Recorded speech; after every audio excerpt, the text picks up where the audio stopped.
everybody. Welcome to the Sally Allen podcast. As you know, this is a platform where people share their stories of resilience. And today, I have a power couple for you. I have Miss Mandy Eskelin and Mr. Sami Eskelin. And boy, do they have a powerful story. Welcome, Mandy and Sami. So excited to have you guys here. Thank you so much, Miss Sally. I have been waiting for this invitation forever. Since I met you, I'm like, oh, when do I get to be invited to this? I remember that. I didn't realize you were like, you invite everybody, but you don't invite me. I'm like, okay. I had to give you a little heads up. Yeah, she gave me a little heads up. But you guys are here, and we're very excited to hear your story, right? So who wants to start? Let's go ladies first. Oh, thanks, honey. He's such a gentleman. Yes. Well, there's so much to tell. I don't even know where to stop. But one of the things I have to share is I've been in Vegas for 22 years, but I'm originally from Louisiana. And a lot of people don't know my mom is actually Cuban. She was one of the original Peter Pan kids, if you know about that story, that were flown in around 1960, 1961 from Cuba to the United States. And my grandmother had to put my mom on an airplane with only a necktie that had her name on it and her name sewn in her clothes and a small suitcase, and put her on a plane in the middle of the night. Man, it gets me emotional still. Like you want to talk about like generational resilience. Yeah. I look at what my grandmother had to do in order to sacrifice to be able to give her child a better life, right? And so my mom was put on a plane in the middle of the night with 4 of her cousins, and they were originally in a monastery, and then they were moved to an orphanage for 2 years, while my grandfather, my grandmother, and my small uncle was back in Cuba trying to find work. And then my grandfather came to the United States, and it took 2 years for my grandfather to find work, get my mom out of the orphanage, go back for my grandmother and my uncle, and then they were raised the rest of the time in Louisiana. So that is like a big part of my story. It starts from like generational, right? Yeah. Like the strength, the resilience, the determination to really have a better life. And I feel like that's been something that's been ingrained in me since I was a child. And that story is such a huge part of who I am. And I look at my grandmother, who has passed since, but you know, the strength that she's had. And for me, being a strong woman it so much relies on that piece of my history. Wow, that's a powerful story. I didn't know that was part of your story, Mandy. Yeah, it's crazy. We don't know where people's resiliency comes from. We see it, but it's nice to hear where yours came from, because I see you as such a strong and powerful person, and I admire you and look up to you so much. So thank you for sharing that. How about you, Sami? Well, obviously, the name tells that I'm not from Texas.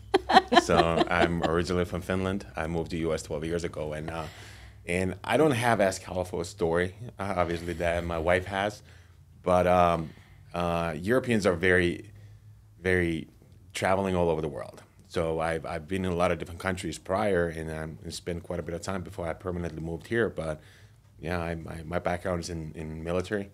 So I spent in the military for 11 years total, and do a few curveballs that we might even talk about today. And then I end up over here, and now working with my amazing wife over here. But from that point on, when I moved here to I met my wife, obviously there's a lot of things to unpack, but that was kind of the abbreviated version. Yeah, so you were in the Finnish military, right? Yeah. How is it different from our military? Just a little, how is it different? Just find out, like, is it different or? Yeah, so Finnish military is mandatory. You have a minimum time okay. that you have to, yeah. kind of some of the other countries like Israel, in exception to Israel, men and women are both mandated to go to military and serve sometime. But in Finland at the time, it was only for men. So at the age of 18 to 28, you have to do a minimum armed forces time. Up to you where you want to apply. I decided to challenge myself. I applied to be in one of the special operations community and ended up getting there and ended up getting in a lieutenant and officer and served there total 11 years. When it comes to the service time, is very similar. I have a lot of friends that are Navy SEALs and other special forces here in U.S. And a lot of the stuff that actually carries over, like our selection process, are a lot like similarities. So obviously, I think that's all over the world. Like when you go in a certain tier, we're in a very global kind of an entity. So if some countries, we do a lot of cross training with other countries, and if we find something that works, usually we adopt it. So as we've been training together for a lot of times with different countries, everyone kind of morphed into be the very, very similar entity. So yeah. So I see you two as a power couple, and I know you've gone through trials as, you came to the U.S., and then Mandy, you've gone through some things, and then you met. What are some of the things you've both gone through, and then you've met, and together you're working on that? That's a very, I say loaded question, but it really is. There's quite a few layers. And, I also, when I did move here 22 years ago, I got married. And I had two beautiful children, which my kids now are 18 and 14, and I couldn't be more proud. My daughter is in college in Madrid, Spain. Awesome. And my son, he's just a basketball superstar. But I got married, and then I also got divorced about 11 years ago. So my kids at the time were maybe 4 and 8 when I got divorced. So I was a single mom for a few years before I met Sami. And that is where, and this is a really interesting piece, because now looking back, I felt like I lost who I was. But during that time of being a single mom really helped me discover more about who I am, right? Like I feel like I had to get lost in order to find me and find what's my purpose, what's my vision again, where do I want to go, who do I want to do it with, like what do I want to attract in my life. So that period of being that single mom definitely guided me, and it was a time of discovery for me about who I was and what am I made of and what do I really want in my life. And it's interesting because it was like during that time when I was really clear and standing in my own power and being a strong single mom, that's when I attracted the man of my dreams. And that in itself is quite a funny story, which I'll have to share this story because it's really funny. So I was a single mom being a trainer full time in the gym, struggling. And there were so many days during that single mom period, I was sole provider basically for me and those two kids. And there were times where I was so broke that I had to dig change out of the cup holder in my car and make the decision if I'm going to give it to my kids to buy their school lunch or to put gas in my car to go to work and be able to train another client. And it was a really hard time. And there were days I just sat in my car holding that change, crying and go, God, please, give me some direction. Please, I need some direction. I don't know how to do this by myself. And I found such a deep spiritual connection during those times because I know that in the darkest of our times, that's when we're carried. That's when we're carried and we're guided by something way bigger and more divine than we are. And so during those dark times, that was, like I said, when I discovered so much about myself and spiritually, brought me to my knees. But I knew that there was light at the end of the tunnel. And I kept holding the thought that the best days haven't even happened yet. The best days of my life have not even happened yet. And sometimes I would repeat that to myself over and over and over again. I know I'm going to get through this. The best days haven't even happened yet. And as a trainer in the gym, which is really cute how we met. So I would go to work, I would train my clients, and I would leave. Go handle my kids, go pick them up, bring them back to the gym, train more clients. But during that time, I was the least interested in any guy, just so you know. I didn't want to even entertain any idea of dating again, being single. I mean, it was no, I'm Mama Bear and just leave me alone. So it was interesting because I noticed Sami, of course, but to me, I originally thought he's so handsome that he's going to be full of himself. And he never said a word ever in the gym. And we were working in the same gym literally for almost a year before I even knew his name or anything about him, to be completely honest. I didn't care at the time. But what was funny is I was training my client one time, and he was doing a photo shoot on the other side of the gym. And I needed the neck pad, right, to help her do some squats. And it was behind his videographer. And so I tiptoed all the way to the other side of the gym, behind the videographer. I picked up the neck pad. I tiptoed back. And then the videographer said to Sami, which, again, I didn't even know his name at the time, "Why did you stop? She didn't walk into frame." And I'm like, oh my gosh, this guy is so full of himself that I breathed the air in his corner of the gym, and he stopped talking. So I literally go back and I tell my client, who's my best friend, I'm like, can you believe that guy? He's literally so full of himself. And so little did I know, I'll let Sami tell his side of the story, but little did I know that shortly after that, I had noticed that he wasn't wearing a ring. And so I had asked another trainer, I'm like, what's the story with that guy? And so one of his friends said, that's such a really good guy. He's a really great man. Honestly, like, his ex is a little psycho. She was trying to get him deported, but he's a really great guy. And I'm like, huh. So then I started to look at him different, but I will let him tell the other side of that story. I'm picturing you took his breath away. That's why he stopped recording. Is that the case? The actual thing was that I can remember that at this time I've been living in the U.S. right about maybe 3 years, closing into 3 years. So even though my English is like at the time was not as good as it is right now, I still had a thick accent. So we're filming a commercial for a supplement company.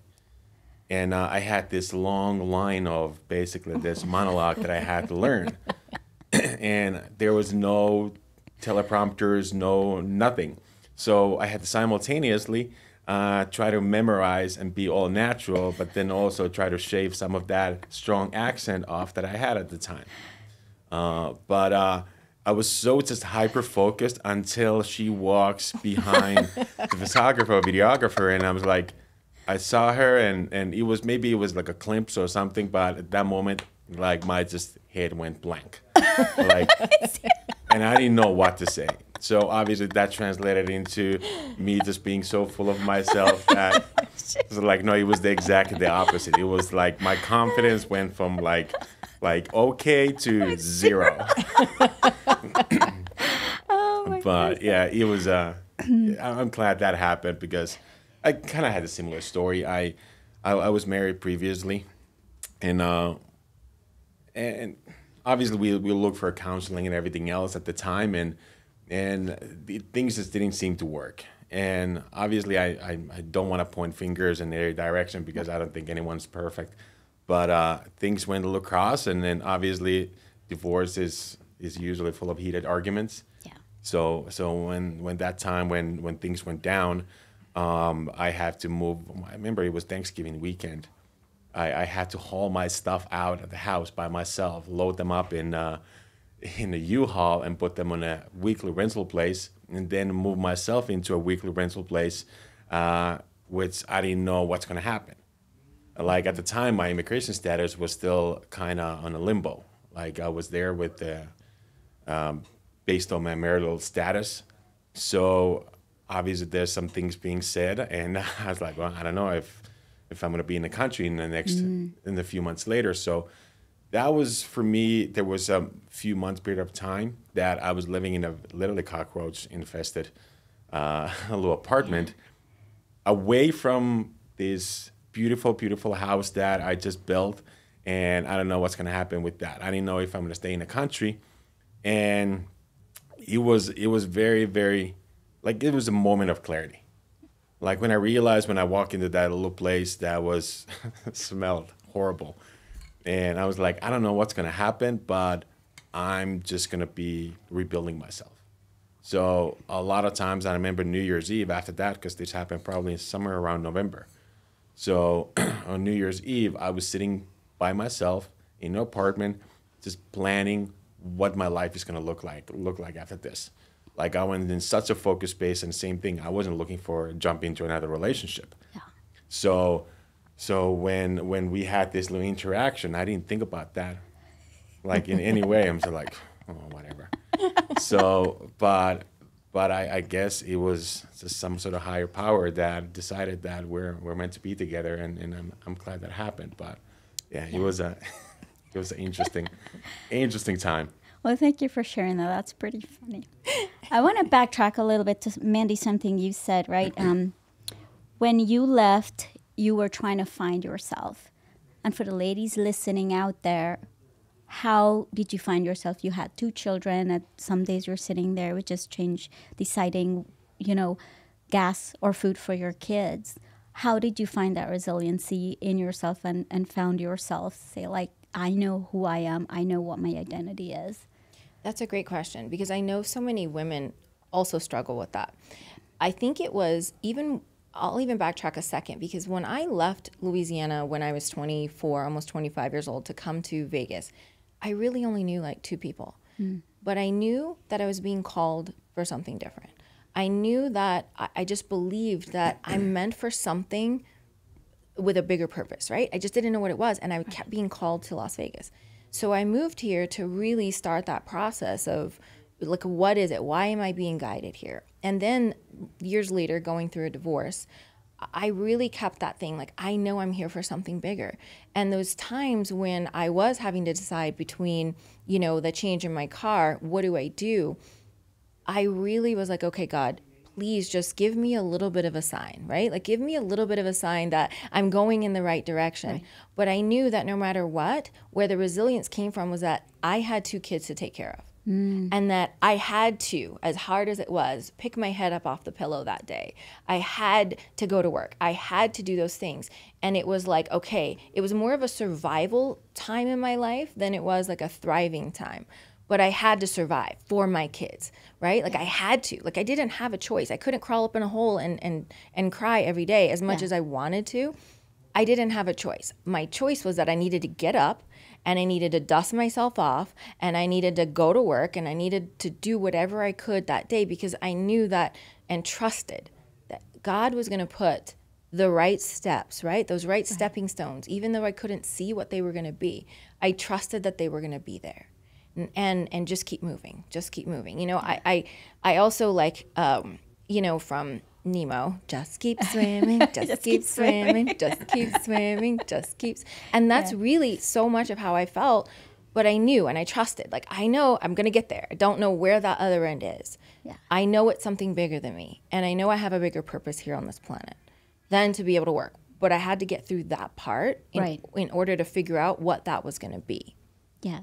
So what I'm hearing also is that sometimes when you feel like you don't have the strength, you draw from your kids because you know you had to be there for them. 100%. Like they were my why, they're still are. They're my why I work so hard. Why? Because hard work is not at all an issue for me. Both of my parents were police officers, believe it or not, in Louisiana. Yeah. They both worked extra time, overtime, shift work, whatever it was, to provide for our family. And we didn't have a lot growing up. But hard work wasn't the question. But when I didn't want to do it, I did. I drew for my kids, right? I did it because of them. And because I knew that I needed to also show them what it's supposed to be like, right? Like, what a mom is supposed to be like. And it doesn't have to be the dad that provides. Like, the mom, like, this is me. What is my mom going to do? Because I couldn't let my kids sit there and see me crawling in a corner. Like, I'm like, no, I'm going to dust myself off and do it for them. I'm going to do it for them. And it was almost like I borrowed their belief, right? Like, I borrowed the strength from them in order to keep going sometimes. Yeah, I love that. That's going to be my closing line. Sami, I want to go back to you being in that, like, one of the things you said, you were in the cockroach infested apartment. And I know, like, talking to you, one of the things you're pretty big on is mindset. And how do you grow and change that mindset? So tell me about your mindset when you were going through all of that. And Mandy she just knew she had this resiliency in her. And when she couldn't have her own belief, she borrowed from her kids. But what got you through that time? What was your mindset and what got you through? That's a good question. It was, honestly, I've learned throughout the years, and I know military was a big thing for me on that point, is that when things get really tough, when you get into, whether it's a physical firefight or emotional firefight, you just kind of gain a sense of clarity of what you really want to fight for. So if you allow yourself in a moment, and when that kind of like that panic and overwhelm kicks in, if you just kind of look deep inside, you're gonna start getting answers what I need to fight for. So you're gonna start dropping on a lot of different things around you that's not important, but then you're gonna start noticing that what are you unintentionally making move towards. And for me, that was a time where I really realized that, hey, this is important to me. Not staying in US and everything else, but really like, no, I want to build something for myself. And this is a clean slate. It's not a rock bottom, not in any way, because I don't think anyone falls in a rock bottom, because when we fall, we still fall down with a bunch of other experiences that we can now use to build something on it. So it was a time for me where I very quickly started making very concise decisions of where I'm going to take my life towards.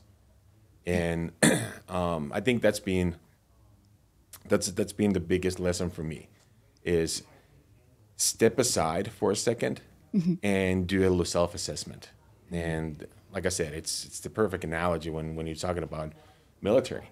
Like you have to take cover first. You have to see where the shots are coming from and what's my next move is going to be like.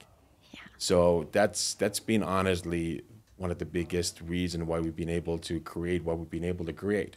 Because every time we've been facing a lot of adversity, it's just allowed us both now to have an opportunity to self-assess and see, is this something, are we still on the right path? And if the answer is yes, then we're just going to remove all distractions and just charge towards that challenge that we need to conquer. I love that as you're talking, I'm listening to the contrast of how Mandy tackled her resiliency and what she needed to do in yours. I figure yours will be more tactical and military. Yeah. I absolutely love it. So then you two met, and you had some adversity within, like when you met, you have a powerful story there, right? Yeah. So tell us a little bit about that. Well, let's just make it clear. I asked him out first. Oh, I love it. Girl power. Actually, it was really funny how it all worked. Facebook, believe it or not, because he had posted something and I was out of town at a fitness convention, and I actually commented on his post, and then he messaged me and he's like, how's the Fit Expo? And I'm like, it's great. Wish you were here. Hit send. And I'm like, oh my goodness, unsend. And at that time it was too late, which is really funny. But we ended up messaging and talking, and it was really great. We had that distance, right? We weren't actually in the same gym at that moment. Right. So we messaged literally for like 4 days nonstop. And we got to know each other. And then when I came back, I said, hey, I'd love to ask you for coffee. And what was really cool, he's like, yeah, absolutely. So the next day we went to coffee when I got home. And we sat in that coffee, and we were thinking, all right, maybe it's like an hour coffee date, right? It ended up being almost 3 hours. And we really both laid everything out on the table. And look, I'm a single mom. I'm not playing games. If you're a player, see ya kind of thing. Like, I'm just not, right? Yeah. Like I was not looking for that, but he was in the same spot. Right. And he wasn't looking for anything either. So we became really good friends. And with that, there was absolutely an undeniable chemistry between us. But we were focused on becoming friends, communicating, because I was still finishing things with, my divorce, and it wasn't pretty. And he was with his as well. But what was great was we built that foundation upon friendship with a lot of fire, just a lot of chemistry. But once, honestly, that we went on an official first date a week later, we knew we really became inseparable, and that's been almost 9 years now. Wow. And we've had lots of adversity, right? Like we really have. There's no joke. Like we didn't wake up and, okay, great, now, we arrived. No, nothing like that. We've had so many struggles. I mean, during the first 5 years of our relationship, we were both trainers in the gym, 8 to 10 hours every single day. He had a night job in the service industry. He'd get home midnight, 1 a.m. sometimes, and he had one night off a month. One night off a month. Wow. So a lot of times, I was still a single mom every evening, handling the kids, right? And he never got to see the kids, and we never got to see each other. And finally, we just got to another, I say milestone, but almost like a benchmark where we were like, no, we've got to do something different. You know, the definition of insanity is doing the same thing over and over and expecting different results. Right. We were doing it for 5 years. So we knew like we had to do something different. And that's when we decided to shift gears. And that was another pivotal, right? It's like that pivot point. It's the pivotal point in our life overall with our goals, our dreams, and creating a different type of success where we're not trading our time for dollars. And that was a huge learning lesson, and it still is. We're still learning, you know, 4.5, 5 years later. So I love and I really appreciate. I love and appreciate, and I'm even going to say this here. I love and appreciate. I'm grateful for all of the tough times, the dark times, because those were necessary. And I speak for myself, those are necessary for me to figure out who I was, where I'm going to go, what's my purpose here on this planet. So I'm grateful for those things. And I realize that the more that I embrace those things and keep them close to me, you know, that's when I learn and grow even more. Yeah. I love that. Adversity can be your friend. Yeah. If you utilize it, for resiliency. Yeah, and finding the gift in it, Finding right? the Like, gift, yeah. okay, what is the lesson here? What is this supposed to be teaching me? What is the gift in it? And if you look for the gift, right? Like if you really look for the actual gift in any situation, there always is one. There's always that silver lining. Yeah. And when you choose to focus on the lesson and the gifts, to me, that's what helps us grow so much. Yeah. So Sami, what was your lesson in it all? There's no really bad emotions. It's how you really direct them. That was a big thing. Anger, frustration can be very powerful for a short amount of time if you know how to pinpoint that in the right direction. It's just a lot of energy. So, like Mandy said, adversity is powerful, and it needs to be because it allows you to have contrast. If it allows you to have a different perspective on things. Yes. And if you really want to create a lot of wealth, if you want to create a lot of good things in your life, not just wealth in financial and monetary way, but also your friendships and everything else, the adversity is necessary because it allows you to connect with other people in a different way. It allows you to be more relatable and allows to see different situations from different perspectives because you've gone through those. Maybe you're not on that situation at the moment when you're having that, but you can put yourself, like you have the empathy and sympathy to put yourself in their spots. And through those, you're able to create like deeper connections. So, and with those deeper connections, you can actually create a lot of good things around you. Yeah. So the fact that you just need to embrace whatever happens in your life. And sometimes it's hard when you're really in the middle of it. Like when the wall is literally collapsing on you and everything else, you feel like, I don't know what to do. Yeah. But it just becomes through constant work that you need to just give yourself another perspective on things. Yeah, and I like what you said before. It's still going through my head. Is just take a step back and assess your situation. Like you don't have to jump into problem-solving mode. You just got to take a step back and assess before you move into action. So I really, really like that. So what are you guys doing now? Well, now we completely shifted. About 4.5 years ago, we retired from personal training. We started doing network marketing. And I never knew. If you would have asked either one of us years ago, would you be doing something like that? We would have been like, no, absolutely not. Matter of fact, he would be like, I'm going to prove them wrong. But it's really true.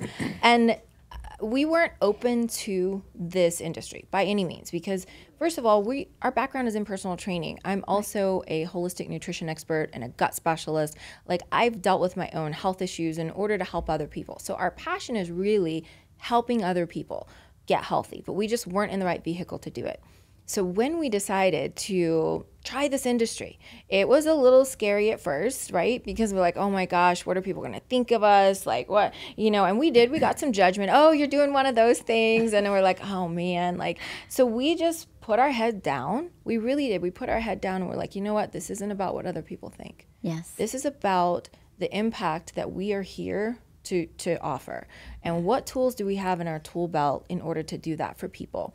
So now we help people not only with their physical health, but also with their mental wellness, Sally. And I know that you're excited about that piece too, because Yes. we all know how many people have right. suffered, you know, from stress. Like right now in the current situation, stress. Everybody has stress. Yeah. Coming out of a crazy global pandemic, right? Yeah. The anxiety, the depression that people have had, but also taking high performers like Sami and I. We're already great. How do I get to the next level on that mental wellness? You know, how do I really take my mind and my capabilities to that next level? So we get to help people with that mental wellness piece and be able to earn money from home, which doesn't rely on a government or a recession or a pandemic. Like we get to help people in the tiny pockets of their time be able to make extra income, and all from impacting other people's physical health or mental wellness. And to me, it's a fulfillment that I didn't even know was possible. It's such a deep, like, and this is where like I get emotional because, you know, to help so many families have their time back because we didn't have ours. Yeah. You know, we didn't have that time with each other. And now we work 24/7 together and love it. We wouldn't trade it for anything because we didn't get to do that at the beginning of our relationship. So to be able to give families the opportunity to stay home, to be able to have that freedom of choice, you know, do I want to go out and work 40 hours a week, or do I want that time with my family, and knowing that what's possible even to work in the tiny pockets of their time, and financial freedom is just so extremely fulfilling and liberating for me as a person, as to, okay, God, I really get what I'm here to do right now, and I am just getting started. You go, girl. I love it. I did hear something about Sami wanting to prove everybody wrong. Yeah. What is this, Sami? Tell me about that. I guess so when we talk about one of these things, I actually, when I was 18 years old, so that's 25 years ago. So I went to one of the meetings and I came home with a basket full of cleaning products, and I went home with my parents and said, hey, listen, I'm going to be rich. And you know how that's going to work. Yeah. When you go there, it's just, I think I was 17, 18 years old at the time. And my dad let me have it, and really like kind of, in quotation, educated me about the industry. And I held on to that for a long time. And so when this industry was brought to me, it was a lot of that build up over 2.5 decades that I thought the industry is broken. So my idea was, I'm going to go in and I'm going to be smarter than everyone else and expose everyone. And I just end up exposing myself pretty fast. I realized, like, hey, I'm being basically, not that my dad lied to me, but his experience is his experience. Right. Unfortunately, he installed that to me. But then again, I probably wouldn't be open to this industry anyway, like Right. 10 years ago, because I wasn't at the time. But then again, my thought process was at the time that we've tried everything else, so let's just try this too. And we fell in love with it because no one asked our resumes, no one asked our anything else. There's Right. it doesn't matter what gender, what your background, what anything else is. And when I really start looking at it, it falls in alignment with everything that I want to do in life. I want to help people. So I can do it as a personal trainer. I can do it with my wife as personal trainers and nutrition coaches, and help dozens of people or even hundreds of people. But then again, if I can adopt a system, or we find a system, or we found right platform, we can help hundreds of thousands of people. Yeah. So that became to very clear, like, no, this is a great vehicle. And now we've been able to help people earn anything from a few $100s a month to tens of thousands of dollars a month. In a matter of fact, we actually just promoted another 6-figure earner today. Yes, I which- saw that. Yeah. So it's just been a blessing for us because we get to work from home, and we get to work with all kind of people. Like this is what we do. We like Yeah. to help people, and whatever that entails, we get to work with them. Yeah. That's very powerful. Your why is bigger than anything else, and it is to help people. When you find that North Star and you work towards it, it's the most powerful thing ever. So, an honor talking to you too. What's a takeaway for our audience today? Never give up and dream bigger. And that is one thing that my personal mentor and one of my closest friends, Marina Wari, taught me is you're not dreaming big enough. And I'd be like, no, but I am. She's like, no. you're not dreaming big enough. You need to dream bigger. And for me, I was like, okay. And she really helped me understand like what that is, because the mind is like a balloon. Once you blow it up and it goes back down, it's never the same original size. Right. And so she's really pushed me to dream bigger and really see more of what's possible. And it's like a mind expanding mentorship and friendship that I have with her. And I'm so grateful for it. And that's what I really want to offer other people. And that's when, you know, me mentoring people in this business, I want to be able to offer them that. And anybody even out there listening, like, never give up on your dreams. Never, ever give up on your dreams. And sometimes those dreams might shift and change, but do it and do it bigger. Dream it and dream it bigger. And really, like, dream your dream with your eyes open and make it happen. Yeah. Amen to that. Sami? Yeah. Small minds, small pockets. That's what I learned about myself. It's when I was a very close-minded person, I didn't have that much. But when I started really opening that up, I started realizing, like, hey, there's so much out there that I haven't really even really scratched the surface yet. Well, friends, as I usually end with, it's never too late to start living resiliently. And my takeaway is that when you don't have belief in yourself, find powerful people and draw from them until you find your own belief. I want to thank you two for being on the show today, and we want to thank our audience. Remember, if you like our show, rate, review, and share with your friends. Thanks for George behind the decks. I guess there was Austin there before. I don't know when that switch happened. Austin was here. What? I've been here the whole time. Okay. And thanks to Sticky Paw Studio. Love you guys.